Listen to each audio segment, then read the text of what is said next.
Hi.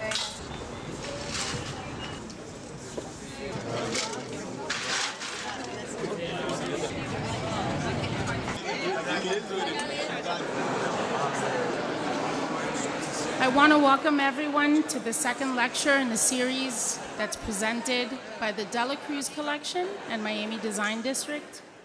For tonight's lecture, we're extremely honored to welcome Los Angeles-based artist Sterling Ruby. Ruby's work is very important to our collection, to Rosa and to Carlos, and to the history that they've built in the past 5 years with the community and with the works that they've collected. His global profile has steadily risen since 2008, when New York Times critic Roberta Smith called him one of the most interesting artists to emerge in the 20th century. Tonight I also want to take the opportunity to introduce Isabel Ernst, who's here with us. And she's, of course, Rosa and Carlos's daughter, and she's a very close member, an active member of the Dela Cruz Collection and all of our projects. So please help me in welcoming Isabel.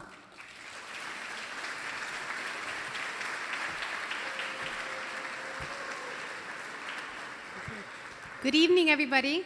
I'm Isabel Dela Cruz Ernst, and I know a lot of you, but I don't know everybody, so I wanted to make sure that you look at my face so you can come up to me and say hi to me after, and I'd love to get to know you. I live in Washington, D.C., but I've been coming down every week down and helping with the collection, and on behalf of my father that's here and my mother that's not here, but the good news is she is getting better, so we hope that next...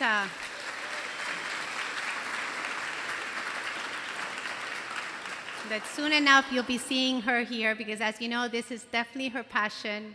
And even though she's not here, she wishes she was, and she's texting me and sending me, send me pictures. I want to see who's there. So this is really good for her. I want to welcome Sterling because it's really an honor. When I was in Washington, I told everybody I have to leave a day early because spring break starts tomorrow because Sterling Ruby's coming to the collection. What? They're like, you guys are so lucky. How did you get him to come to Miami? So you are all very lucky to have Sterling Ruby. And let's give him a big round of applause. Welcome.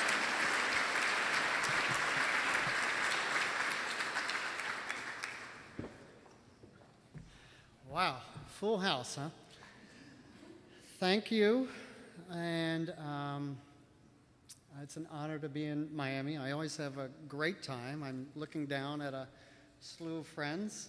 I'm going to do something a little bit different tonight, but first of all, I wanted to say, again, thank you for the Dela Cruz family for having me, and really thank you to Rosa. Rosa's been such a phenomenal support system for such a long time, and for the past couple of years, she hasn't been to the studio. And I really miss it because her faith and her, kind of undying attention to art and her attitude is kind of phenomenal amongst art worlders. I'm wishing her a speedy recovery. And, in regards to the art world, she really is a good one. So when she's back, I promise I'll come back as well. I thought, all right. So, I was thinking about doing this lecture for the past couple of months, and I thought I would do something different. I'm going to do a mix of reading and kind of, talking and hypothesizing about the last 5 exhibitions that I did in kind of sequence. And what I wound up doing is having a 2-week travel throughout Asia, and this included Gwangju, Korea, Tokyo in Japan, Beijing in China, Hong Kong, and Taipei. And I was commissioned by Harper's Bazaar China to write a travel diary. And so I'm going to read it for you guys and kind of talk you through some of the photos of my own work and also some of the photos that I took during the trip itself. So bear with me if the paragraphs get too long. I promise at the end we'll shut it down and we'll open it up to free-form Q&A. All right. Day 1, Tuesday, September 2nd. I leave my house, which is located in the foothills of the San Gabriel Mountains, at 8:45 a.m. It is rush hour, the worst time to leave for the airport. I meet up with Natasha Garcia Lomas at LAX at 10:15 a.m. Natasha, who runs the Sterling Ruby Studio, will accompany me on the trip. We are on Korean Air Flight 18 headed to Seoul. Both Natasha and I watched the movie Noah, which stars Russell Crowe. Directed by Darren Aronofsky, the biblically inspired film starts off with a young Noah as he watches his father being murdered by Tubal Cain. I believe that Tubal Cain is a descendant of Cain, not sure. The most absorbing part of Noah are the falling angels. They are called Nephilim, or the Watchers, and the Watchers were banished from heaven for trying to help humans. They came crashing down to earth, and upon impact were covered in rock. The Watchers protect Noah and his family and assist in building the ark. The ark in the film Noah is essentially a massive black box, not a Smith, but a Kaaba. It reminded me of the Kaaba, the monumental black building which is at the center of Islam's Al-Masjid Al-Haram Mosque. When the ark is near completion, it is filled with animals that have been put to sleep by incense. Here they are, Russell, grinding up herbs and flowers and so forth to make incense in order to give the animals to put them to sleep. Little do I know now, but incense will be a reoccurring theme during my trip. To be brief, Tubal Cain and his followers want to take over the ark, but when the floods come, only Tubal Cain succeeds in entering the ark.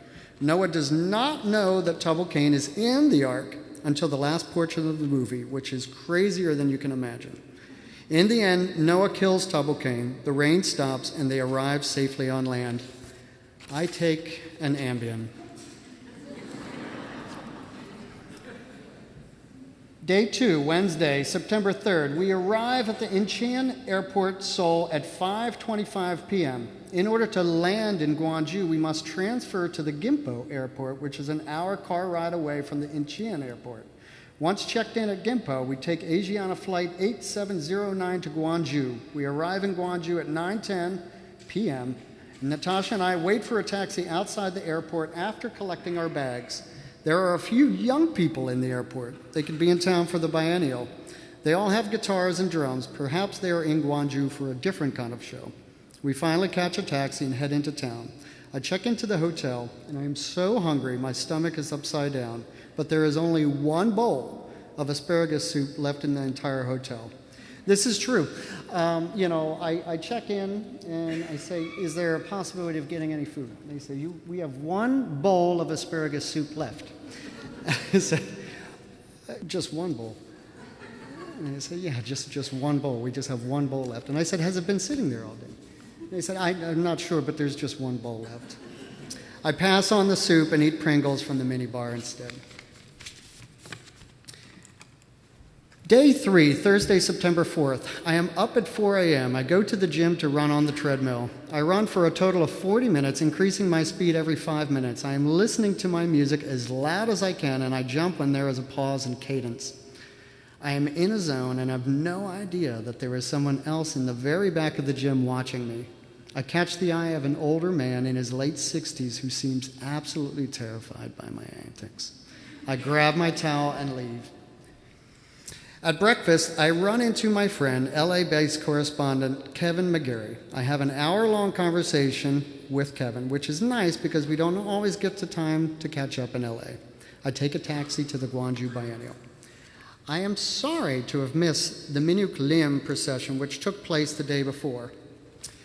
This is my photo out of my hotel room window. This is Natasha's photo. We were talking to each other, and we said that we took it at the same time, but this one looks really clear. Mine doesn't. Lim organized that the exhumed remains of Korean War victims from unmarked mass graves were to travel to the biennial encased in shipping containers. Through small windows in the container, I view the remains. I unfortunately missed her performance because it was moved a day before. But Kevin saw it, and so we talked about it at great length, and then Kevin wound up writing about it for Art Agenda. So I'm going to verbatim give a little paragraph that Kevin read that's quite good. Minuk Lim's performance, Navigation ID, the delivery of 2 shipping containers full of the human remains of Korean War-era massacre victims collected by family members in order to finally receive a proper burial. Just after the opening press conference, ambulances, a helicopter, and a tour bus full of women in white and men in suits emptied onto the Biennial Square as a media corps of cameramen and photographers began to swarm. It had to be explained in detail what would happen. The bones would arrive, the families would be escorted onto the grounds, and the mothers of May 18th would greet the relatives of the deceased in an elaborately choreographed action about hospitality and requited recognition. The intensity was so great that it conjured the uncanny sensation of witnessing reality TV in the making, a convergence of actual lives and emotions with the rigidity of pretense of a script. Lim's piece is an unwieldy blend of artistic gesture and civically engineered ceremony, which, come to think of it, is one version of what a biennial itself might be. The biennial this year was curated by Jessica Morgan, and I really thought that her curatorial approach to burning down the house seemed to celebrate the resurrection and reevaluation after deterioration, not as some modernist trope of formalism and nostalgia, but as a genuine sign of sincerity. The biennial feels lived through. My contribution to the biennial was 4 large, fully operational stoves. They were installed in the plaza outside and were used to burn wood during the opening days of events. While I am familiar with the sense of smell that the stoves produce in the studio, I could never have imagined how far-reaching and suggestive the burning could be in this kind of environment. Jessica installed the other 2 stoves inside the museum, one in a room with a deep red Dan Flavin. I have no idea how she had come to this choice, but I was certainly happy she did. I'll go through a couple of images of the stoves in production because for quite some time I've been working in China, and I use a kind of foundry to do some of my casting. And these are some production shots, which I really think are phenomenal. This one in particular. I grew up on a farm in rural Pennsylvania, and one of my tasks as a kid was not only to chop wood, but to kind of maintain the fire in our one cast iron stove throughout the afternoons and evenings. The stoves for me are kind of these kind of iconographic symbols of, again, kind of monumentalism in terms of things burning down and getting resurrected. But primarily for me, the stoves are really kind of autobiographical, and it's something that Alberto's here. Anyway. Okay. What can I say about the biennial's after party? It took place in one of the largest karaoke joints ever known to man. Korean boy bands popping up out of the floor, a huge laser light show, a trapeze aerial gymnastics routine. The roof opened up, seriously. It was so big, it was like a football stadium. And the roof opened up, and imitation snow was dropped. Day 4, Friday, September 5th. Natasha, Serena Catania Adorno from Gagosian Gallery and I head to the airport. While waiting for our flight to Tokyo, Serena introduces me to Urs Fischer. I had never met him before. This was the first time. I speak with Urs about his installation at the Gwangju Biennale, which is made up of panoramic photographic wallpaper of his house. We both have children, and I comment on how hard it is to get stickers off of brushed stainless steel appliances after seeing his dishwasher and refrigerator covered in kid stickers. We exchange phone numbers, plan a play date, and I board Asiana Air Flight 1045 to Tokyo. When we land at the Haneda Airport in Tokyo, Natasha and I go directly to Takeishi Gallery to start installing the BC Rip show. We have dinner with Takeishi, Elisa Umatsu, and critic Minoru Shimizu. The dinner conversation revolves around sumo wrestling. Minoru informs us that one of the most talked about and championed sumo wrestlers today is actually Egyptian. His name is Osuna Arashi. They call him the Great Sandstorm. And from Minoru's perspective, he is somewhat of a sex symbol in Japan. So I later, I went back to the hotel and started, image searching this guy. I don't know. I don't see it. We are staying at the soon-to-be torn-down Okura Hotel. The Okura was built in 1962 and consists of 796 rooms and is one of Japan's most highly regarded modernist architectural examples. It really is beautiful, and they're going to tear this thing down. Over the next 4 days, I will meditatively watch the staff at the Okura prune, rearrange, and tend to the ikebana flower arrangements, which are everywhere throughout the hotel. This is not one of theirs. This is mine. They had this beautiful, really beautiful flower shop in the hotel, and every morning I'd get a little something. But of course, mine wasn't nearly as aesthetic as theirs. Day 5, Saturday, September 6th. I stay in the hotel room for the first half of the day, catching up on writing and interviews. The morning is slower, and I feel less anxiety, which is a nice break in pace. I go to Taka's gallery and finish the install of BC Rips. The exhibition consists of 5 bleached textile paintings, each with a strip of neon pink elastic down the center. I'll walk you through the show. Taka's space is relatively small, and these are kind of square format, all the same scale, and all kind of using this kind of center bleach motif, which is almost Rorschachian, with this rip of neon right down the center. Those were the works from the actual show, and this is actually one in the room. I thought I'd pop in a couple of Rosa's works. This is one that she just acquired, which I think is not to be big-headed, but I think it's a nice one. This is another one that she has, and this is another one. So this body of work, for me, came out of a bunch of different things, both within my kind of childhood, but also within my kind of passion of collecting quilts.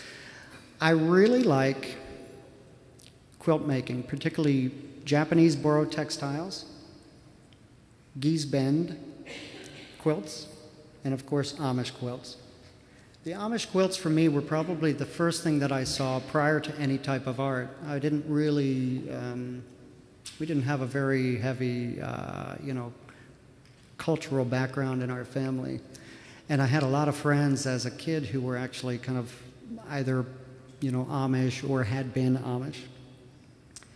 And one of the things that I remember being in one of their homes, one of these kind of large farms that were predominantly monochromatic, usually beige, gray, black, was these kind of vibrant quilts. And they make these quilts as these kind of wedding dowries, and they do it communally, so everybody comes in and starts making these quilts. And what I really like about quilt making in general, particularly the geese bend and the boro textiles, is that these are all things that have had at some point a utilitarian value or a use value. They were always used. And this is a thing that I really kind of find interesting, and then I try and push into my own work. Something that has a utilitarian sensibility but gets too worn out. And once it gets worn out, it gets placed into the household to become an aesthetic. These works are also indebted to Andy Warhol's Rorschachs, even though the bleach doesn't allow me a kind of clean symmetry. And of course, Barnett Newman's zips and one-mints. I really like this kind of mix of anthropomorphism and geometry, which just rips open one another.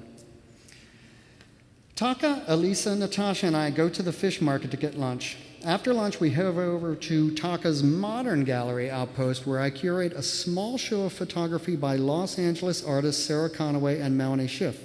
Melanie is my wife, and she's actually sitting right in the front row there.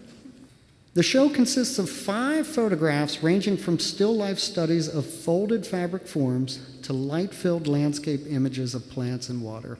And again, there is 3 of Sarah's and 2 of Melanie's. Here's a detail shot. This is Melanie's blood bank, And this is Sarah's white and blue fold. I've been working with Taka for quite some time, and I always love going to Tokyo because what I wind up doing is kind of hitting him up for advice on post-war Japanese photography. I'm a big fan, and Taka's the kind of influence behind people like Araki and Daido Moriyama.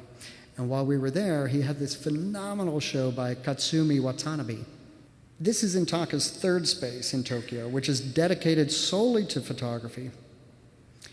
There are 14 photographs from the late 1960s to early 1970s Shinjuku series. From the late 1960s to the early 1970s, Katsumi Watanabe photographed bar hostesses, drag queens, and gangsters in Shinjuku as a drifting portrait photographer. As a drifting portrait photographer, a very unique profession even at the time, he would walk around Shinjuku daily with a camera in hand and wait for someone to ask him to shoot a portrait. He would go home, process and print, and return the next day with prints for his customers. Watanabe's subjects strike various poses to present themselves and their lives in Shinjuku with confidence. The photographs were quite precious to their subjects, some of whom sent their portraits to families in the country in the place of a letter. In the 1970s, when inexpensive automatic cameras began to spread, it became difficult for Watanabe to make his living as a drifting photographer. Watanabe, however, continued to produce a massive archive of images of Shinjuku and its inhabitants. In addition to portraits, he shot children playing in back alleys, a riot in front of Komogagichu, and the piles of empty cans accumulating on Shinjuku street corners. As one of its inhabitants, Watanabe provided an insider's view of transformation in Shinjuku. Melanie Schiff, Sarah Conaway, and Alexis Rose from Hauser Wirth and Schimmel arrived from Los Angeles. I have drinks in the Akura Hotel's Orchid Bar with my wife, Melanie. The Orchid Bar has a small, beautiful Miro work behind the counter. The room, while dark and moody, includes an illuminated, colorful stained glass motif that complements the Miro. We drink Japanese whiskey and talk about the kids and what needs to be done back in LA. Day 6, Sunday, September 7th. Melanie and I are up at 4 a.m. We go for a long run in the rain through the Imperial Garden. Before the opening, we visit collector Takeo Abayashi's Tadeo Ando house. Takeo gives us a tour of the house and his art collection. The 60s-driven band Cream is being piped through the stereo system of the entire house. We listen to one of Clapton's longest guitar solos while looking at a unique installation of Liu Fan and Hiroshi Sugimoto. I like Hiroshi Sugimoto, but I don't like his work. But this one in particular, I've never seen an installation like this, and it was kind of sitting outside, really decaying, and the Liu Fan rocks down in the center, really, really, really phenomenal. But this guy's house was pretty special. Here is a kind of corridor leading up to a bedroom, which was made out of all octagonal, pewter-based ceramics by Olafur Eliasson. This is a small chapel. It's built into the house, designed by Tadeo Ando. This tub I really wanted to get in, but it wasn't going to happen. After the visit, I have interviews and openings of the BC Rips show. Taka and Elisa show us large boxes and binders of available Iraqi Polaroids, thousands of them. We sit at a desk and flag our favorites with colored Post-it notes. Toyota Museum curator Tamayako Kitagawa is there next to us, watching us, laughing. I'm finding it amusing. At dinner, we meet a Japanese gentleman who is training with the Russian space program to be an astronaut. His goal is to be the first space travel agent, and he points out that in upcoming space travel, not all seats will have equal views. And he kind of went through the solar system and told me if you're on the left side and you're flying out of Nevada or whatnot, you're probably not going to wind up seeing that. Day 7, Monday, September 8th. Melanie finds out that the Akura Hotel gives you spa credits each day of your stay, and seeing as we only have one day left to use them, we decide to do an hour or so at the spa. The Akura Spa has options for oxygen, light, and meditation treatments. I choose a combination of the three, and after a short stint sitting under a fluorescent lamp, I am guided to a vibrating leather lounge chair with an oxygen tank attached. While I breathe a constant flow of oxygen, a large flat screen plays aerial helicopter footage of Japanese mountains, including Mount Fuji. The soundtrack is a combination of ambient drones and classical music, and when mixed with the oxygen machine's repetitive noises, which makes me fall asleep. The ambience of this weird dreamlike scenario seems akin to being on life support, and when I finally wake up, I see a train going into a tunnel and a red text scrolls across the screen that reads, "See you on the next trip." Before leaving the Akura, I buy a copy of Lafcadio Hearn's book In Ghostly Japan at the gift shop.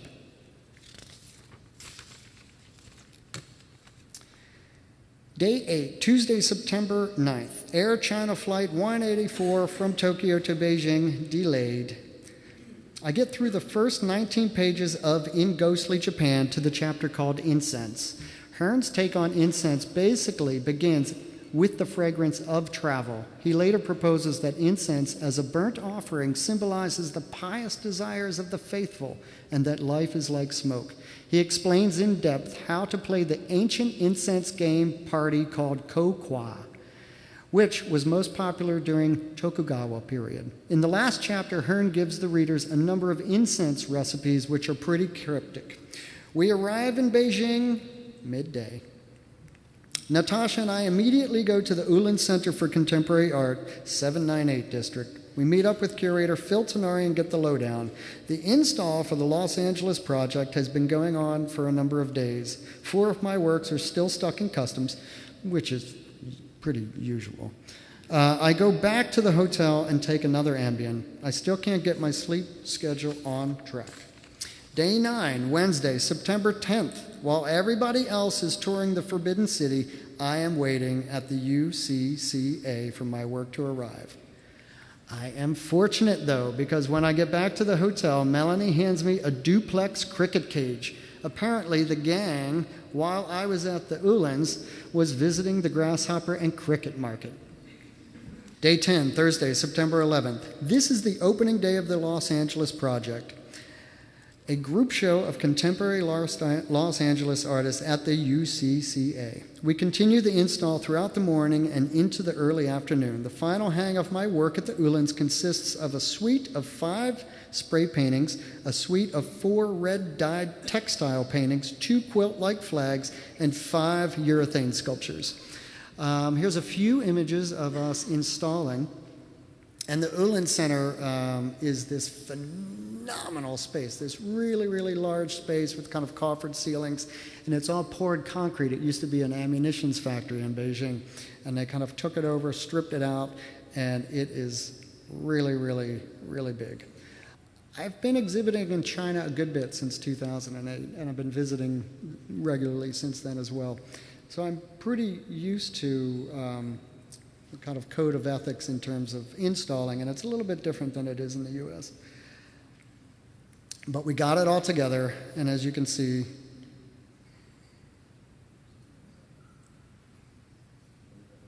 with the amount of works, we were able to fit it in. As I said, I've been going to Beijing in particular since 2008 quite often, and so when they asked me to produce an artist book, I wound up doing a book called LABJ, and it is all superimposed kind of Photoshop works of images that I had taken during trips both to China and in Los Angeles. And they were all juxtaposed with these kind of Photoshop montages of stalagmites and stalactites. It is an artist book. I do a talk with fellow Los Angeles artist Kari Upson, moderated by Phil Tenari. Kari and I both show details on the day-to-day work in our studios, especially how LA allows for a certain kind of expansiveness. Beijing has this sort of trajectory as well, a pioneering spirit, and I am reminded of my past visits to the studio of Zhang Xiaogang and Li Song Song. At the end of the discussion, we give Phil a trucker's hat that has the words Los Angeles in Gothic font embroidered on the bill. Phil puts it on. It sits very high on his head, and the audience goes crazy. This act seems to ceremoniously bond Los Angeles and Beijing together, and the show opens. I'll go back a little bit. You'll see some familiar, kind of forms in this. This is a new body of work, and these are these kind of tapestries based off of the quilts and the kind of BC series, like this one over here. But these are much, much larger, and logistically, one of the things that I quite like about them is that we can roll them up, we can put them in a tube, and we can fit them through any door. This, of course, is a body of work which is all made out of urethane. So these are kind of stalagmites and stalactites. They start out as stalactites upside down, and we pour them from the ceiling. Once they get kind of built up, we flip them into the vertical position, and we pour again. And as many of you probably saw, Rosa has a gorgeous yellow one. This is a kind of drag form that is actually made out of 3 stalagmites that I wasn't satisfied with that I cut up. And this is a suite of these kind of BC collages, and this one is kind of this all red motif. Day 11, Friday, September 12th. Cathay Pacific Flight 347 departs Beijing and arrives in Hong Kong at 1:50 p.m. I go straight to Gagosian Gallery, located in the historic Petter building, to work on the install of the Vivids exhibition. The show consists of 9 new spray paintings in which the color pink is a central theme. I thought I'd put a little image up of the poster that we designed because I was proud of myself. I have an archivist. Her name is Xu Wen, and she speaks and writes immaculate Mandarin. And so when I wanted to do this poster, I said, well, we need to have characters on it. Would you help me? And she said, no, my characters will look feminine. You have to have, male characters. And I said, well, what does that mean? And she was like, well, I think that you'll probably slant to the right a little bit. So Xu Wen and I spent a week kind of perfecting my characters. I can't say that I actually learned anything, but I did get, she would kind of slap my hand anytime that I was getting off. But as you can see, the bottom is all my work explaining Mandarin characters.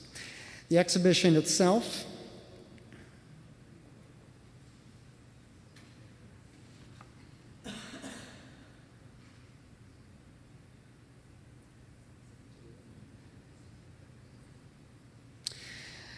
this body of work I did all at once. So there were 9 paintings, and I painted them in sequence and at the same time, all kind of lined up.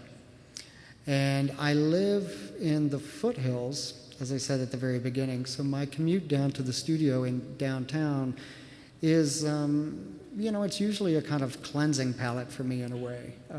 I do a lot of my thinking in the car because I spend so much time in my car.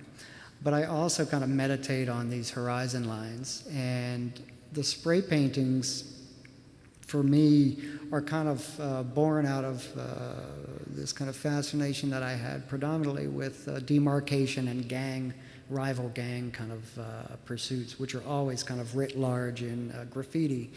But because there's so much of it, it winds up becoming kind of abstract and almost non-decipherable, which I quite like. It's just spatial. So when I started making these spray paintings, that's initially what I had in mind, but over the course of the years, I've really kind of gravitated towards them being landscapes. And my drives in Los Angeles are either down to the city or up to the mountains. And what I predominantly have are these kind of hyper-colored mornings, hyper-colored evenings, and this kind of gradient dark line that kind of runs across both downtown and the mountains. And so I've incorporated that a lot into my work. It's also, I like film theory. And there's this kind of theory of Louis Buñuel's Andalusian Dog, which is the cutting of the eyeball, that when he did that, it was the inception in filmmaking to make landscapes.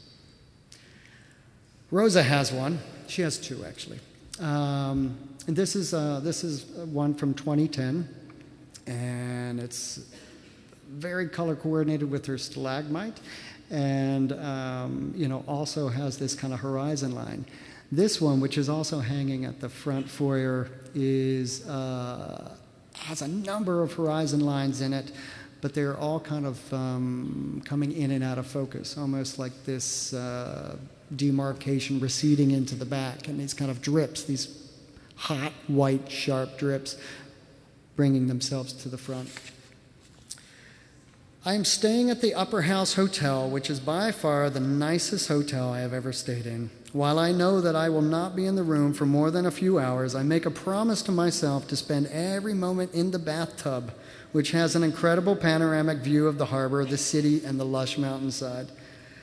Unfortunately, I will miss the opening of Nicholas Brouillard's The Great Acceleration Taipei Biennial. Nicholas is showing a group of 35 of my collage and drawing works from the past 10 years. And I had an exhibition in Rome that I wound up doing with about 100 works that I had kept over the past 10 years, and Nicholas had seen this and had kind of wanted to kind of like take portions of it and show it in Taipei, and that's kind of exactly what we did. We grouped them into these tight clusters, not chronologically, but just almost thematically and kind of color-coded. Which is nice, because I often feel like the smaller works, the collages and the drawings, which are, for me just as important and extremely intimate, don't get that much wall space. There's a few works that were actually kind of clustered into these tight-knit hangs. Unfortunately, they always have these, these biennials in these shows kind of at the same time, and I miss that. I continue the install at Gagosian, and I quickly go to the Joyce Boutique, located right across the street, to check out the window display that they have done for the Ralph Simmons Sterling Ruby collaboration. One of my best friends is a fashion designer. He's the head of Dior, and he and I did this kind of really exciting project last year where we made our own clothing line and showed it at Couture Weekend in Paris in the menswear. These are a couple of ads that GQ had done with one of my favorite models, Fernando Cabral. And what Ralph and I wound up doing was predominantly merging his studio in Antwerp with my studio in Los Angeles, and we just, for months, dyed textiles, painted, bleached, did drawings, sketches, FedExed, sent things through DHL, texted, emailed, until we got to the point where we were about a week out in Paris, and we set up a studio there and did all of our fittings and our kind of runway show, which incorporated one of 4 of the large soft vampire mouths. It's a photo of Hong Kong. I have 2 hours before the opening, and Natasha and I dedicate time to go to the Manmo Temple at 124 Hollywood Road, Xuanwang. We have been to this temple before, and it always blows my mind. We arrive to a packed house of incense smoke and worshipers, again, incense. The celebratory tribute is for Quan Tai, also known as the god of war. I am attracted to the eternal flame at this temple, which is right here. And I've seen this thing a bunch of times, and I've always thought, how rickety is this? This is a phenomenal little sculpture, and it's the eternal flame. But on this trip, I am told, and am surprised to learn, that it is part of an eco-friendly incinerator that was installed by the Hong Kong Productivity Council to reduce air pollution. I start to make the connection to the reoccurring subject of incense and purchase a bundle to burn.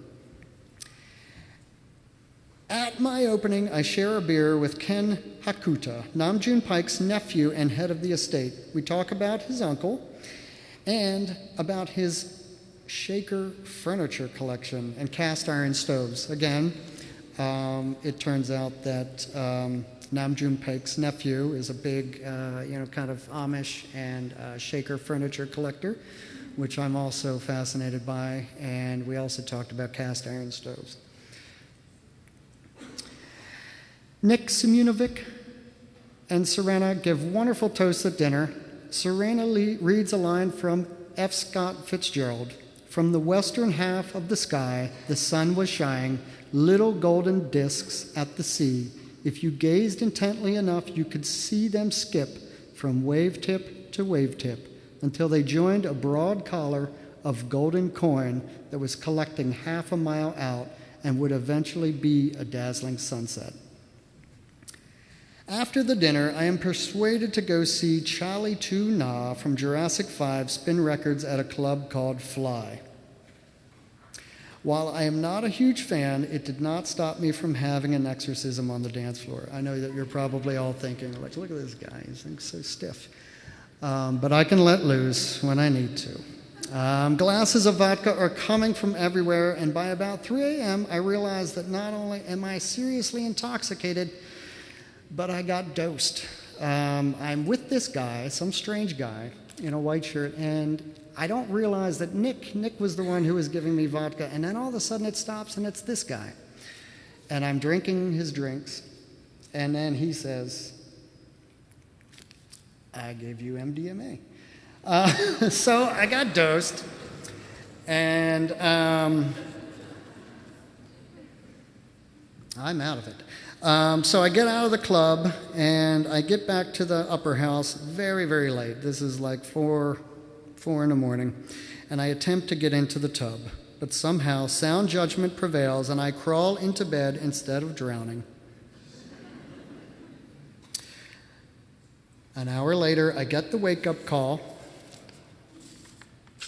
Day 13, Saturday, September 14th.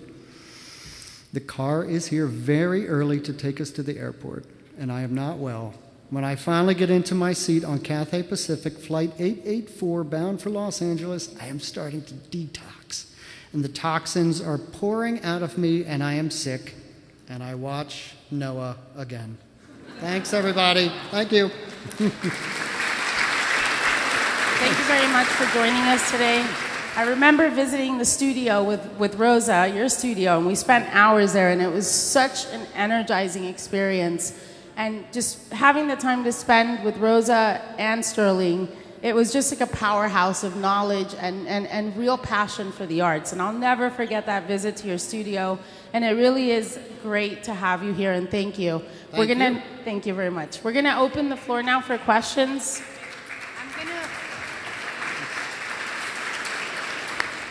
So now, if anybody has any questions, please. Hi, Sterling. Hi. I'm wondering, a lot of your work deals with subjects that can be called illicit or dark, everything from the graffiti to sort of the big, dark, drippy things, imperialism, blood, that kind of thing. Why have you chosen to work within this vocabulary and not another? And where do you see your work heading maybe in the next 10 years or so? I mean, I think that the long answer is probably that I tend to think of art, and predominantly the art has been the most influential for me, as kind of exposing problematic situations throughout time and place. And the artists that I find most influential and most important were really artists who either lived through or exposed certain scenarios that were unjust, but also artists who kind of linked these kind of formal qualities within that kind of unjust philosophy, so that when you kind of stand in front of it, look down at it, look up at it, there's an aura that's created about that kind of tension. And so it's not necessarily explanatory, or it's not necessarily sided, but that it has this kind of aura of something that was made at a time of unjust. And I just think for me that's always kind of been important. Now I can imagine that the work itself will change over the next year, over the next 10, 15, 20 years. But I think in terms of core ideologies within it, I just think that's probably how I think about it and how I kind of produce work. Very interesting how you presented tonight, and I got this sort of lyrical quality to your work and your travels. And I was wondering how much is traveling part of your life now, and how much is exposure to other cultures, given your background and your childhood? How important is that to you now? I like traveling, but I have 3 kids, and so we tend to try and reduce the schedule as much as possible. So, you know, this was a pretty hectic trip to pull off in 2 weeks' time, you know, with all the installs and everything. So I think one of the most exciting things is going to places, but one of the most depressing things is not getting to see things because there's not enough time. But in regards to this, I've actually been seeing a lot of similarities, particularly to Beijing and Los Angeles. And I remember when I first went to Beijing, I kind of felt very similar sensation that I had in Los Angeles, this kind of like massive expanse of territory,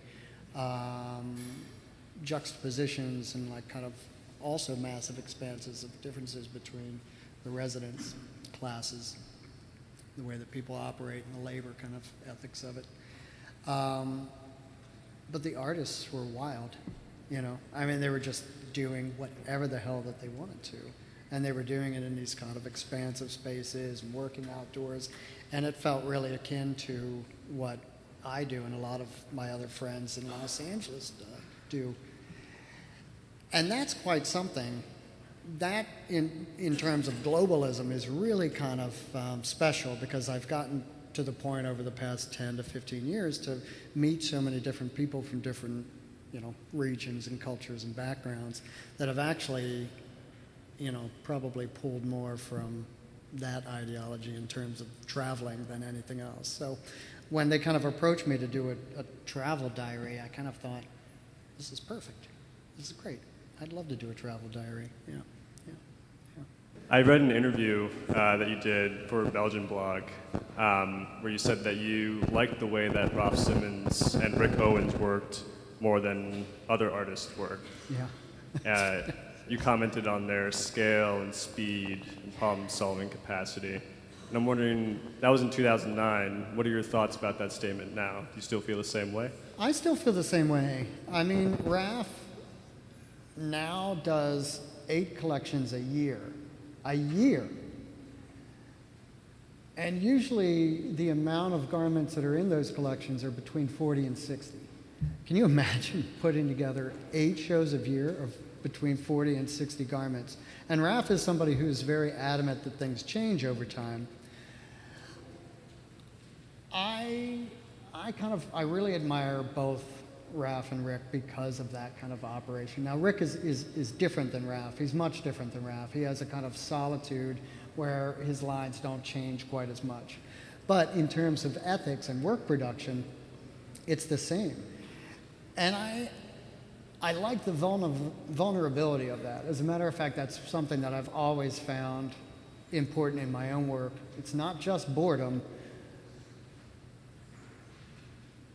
It's not just boredom that I change, so often, and I try and, make new works and kind of lob into new materials and push, a kind of synopsis through one work and then 10 years later push it through an entirely different work. I just felt when I really, Ralph and I have been friends for well over 10 years, so Rick, more like 5. When I first really started to understand the way that they operated, any bias that I might have had towards fashion was quickly diminished. Yeah. Does that seem like an answer? Yeah. Okay, cool, thanks. Hi. Hi.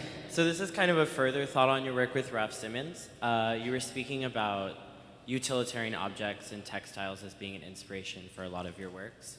How do you find, other than working Ralph Simmons in terms of sending textiles back and forth, do you see that relating to more of a commercial commodification of art and the conversation between those two mediums? No, I don't see any difference. I think, I've said this in interviews, so I'm sorry if it's repetitive. Both Ralph and I find the Bauhaus movement in terms of art history being probably for me anyway, definitely the most important movement. I like diminishing, these kind of hierarchies. And these hierarchies within the Bauhaus were kind of like the key principle that they wanted to kind of level out. Of course, there was high art, but there was also theater, there was also dishware, there was, garments, textiles, you name it. Theoretically, it's still there. I mean, when we use a textile that has been either worn by somebody or if it's a shop rag from the studio, it inherently has subject matter to it already. And I quite like that, but I also like dismissing that subject matter and kind of pushing it immediately into something else. Raph and I actually just, we wanted to do it, and we knew that it was a vulnerable and a kind of risky venture, but I think that he's probably very akin to me as a fashion designer as I am as an artist. We work and we kind of think very similarly. And not only that kind of, historical movement of the Bauhaus was important, but it was also important to make something that wasn't considered high art. And we also have histories and childhoods where we were giving sewing machines at a very, very early age. I had my first sewing machine at 13. I never necessarily used it in an orthodox manner, but I was always using it to sew patches and, cut things off and rehem and, kind of patch stuff. And so did Raph. So that's immediately something that's creative that we linked together as friends from our childhoods. Yeah.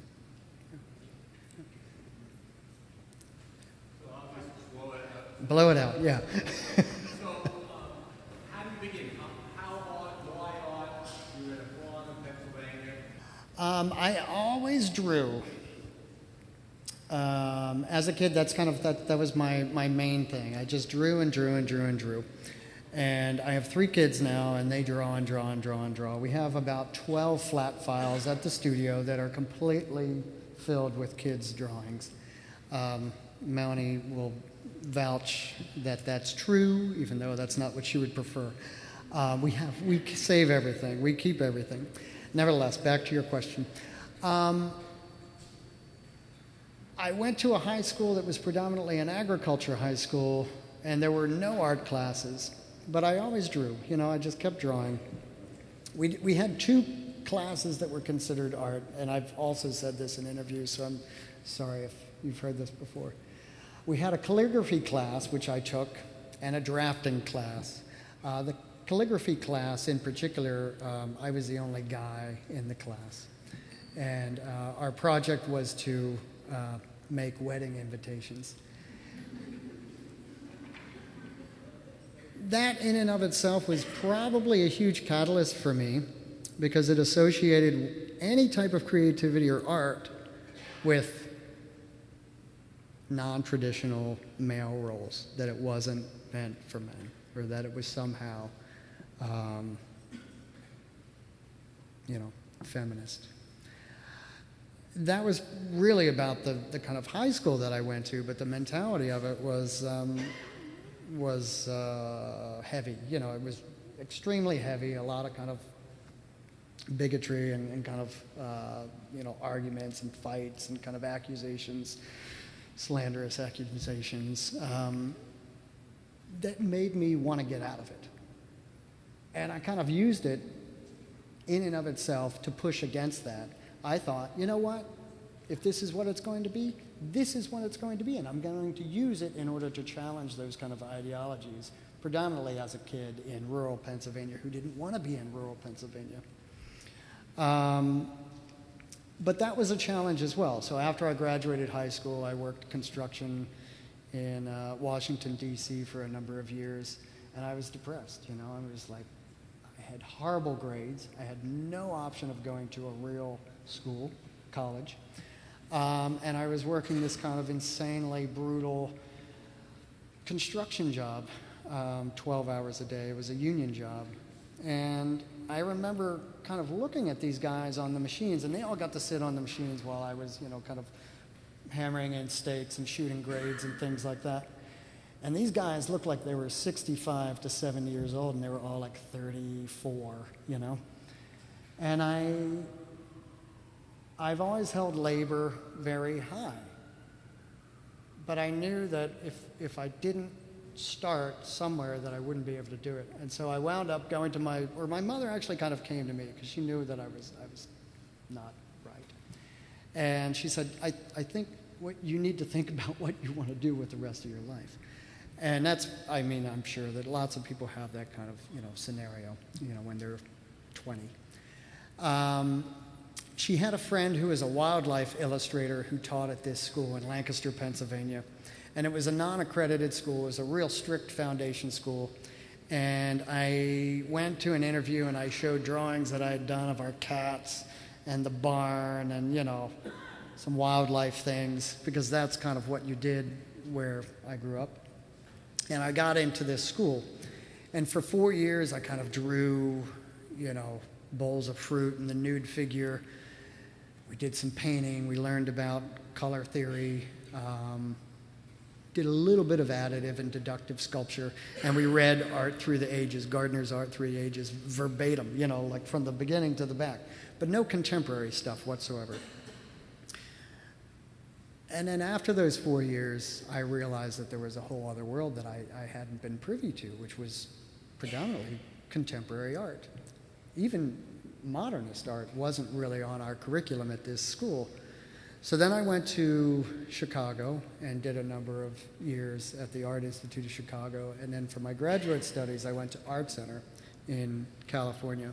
And Art Center was a heavy, heavy theory school. I mean, to be quite honest, it didn't even seem like there should be any studios. It should be a big table where you just talk shit all day. So I feel like over the course of 9 years, I actually made a choice, and I wasn't going to veer away from it, irregardless of how I felt. I had 4 years of this kind of incredibly straight-laced foundation program. I had a number of years in Chicago where I studied video art predominantly. And then I had 3 years of mostly French philosophy, French postmodernist philosophy at Art Center.